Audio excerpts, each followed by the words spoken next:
প্রথমে ভিনিগার দিয়ে ছানাটা কাটিয়ে নেব। এবার ছানাটা ধুয়ে নিয়ে জল ঝরিয়ে ঠান্ডা করে নেব। ছানা ঠান্ডা করে নিয়ে মথে নেব।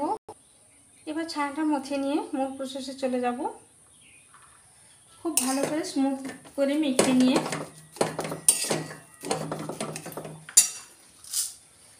এর মধ্যে দিয়ে দেব চিনি। চিনি দিয়ে ভালো করে মিশিয়ে নেব।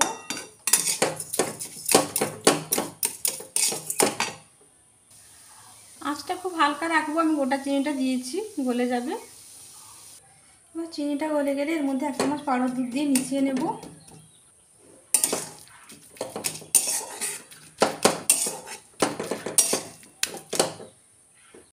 এবার একটা মোল্ডে ঘি ব্রাশ করে একটা কাগজ দিয়ে তারপর ঘি ব্রাশ করে দিয়ে এর মধ্যে বের করে নেব।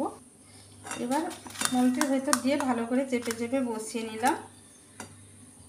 এবার ক্ষীর বানিয়ে নেব। 3টা এলাচের দানা বের করে থেতো করে দিয়ে দিলাম।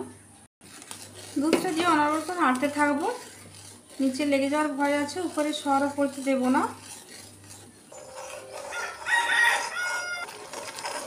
এর সঙ্গে চিনিও অ্যাড করে দিয়েছি। এবার আঁচ মাঝারি রাখতে হবে, মুখ সাবধান, না মুখে ছিটকে আসবে।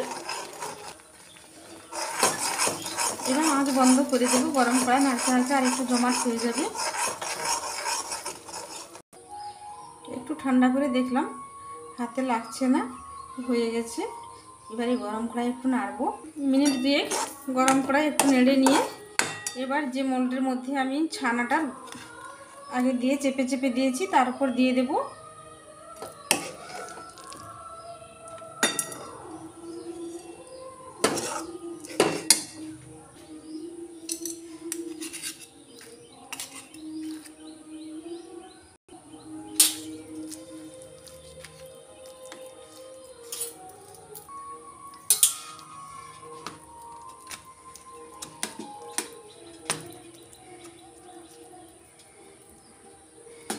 আগে থেকে ছানাটা যেভাবে চেপে চেপে বসিয়েছিলাম ঠিক একইভাবে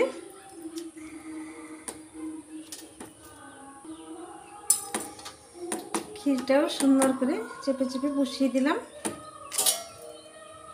এবার ঠান্ডা করে রাত্রে আমি নর্মাল ফ্রিজে রেখে দেব। সারা রাত ফ্রিজের মধ্যে রেখে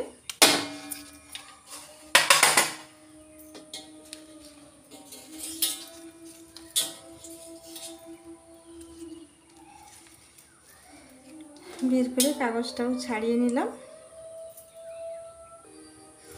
এবার কেটে নেব।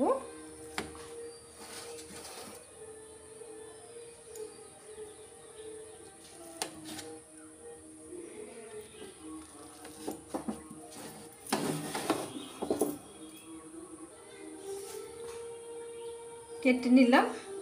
খুব সহজেই বানিয়ে নিলাম বাড়িতে সন্দেশ, তাও আবার ক্ষীর সন্দেশ।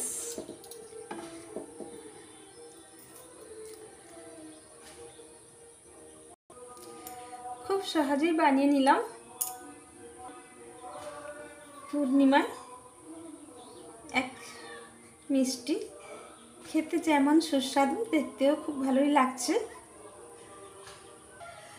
দোল পূর্ণিমার স্পেশাল কালাকাঁদ কীভাবে বানালাম আপনাদের সঙ্গে শেয়ার করলাম। আপনারা অবশ্যই ট্রাই করবেন, ভালো লাগলে কমেন্ট করে জানাবেন। আজ এই পর্যন্ত, আবার দেখা হবে অন্য কোনো দিন অন্য কোনো ভিডিওতে।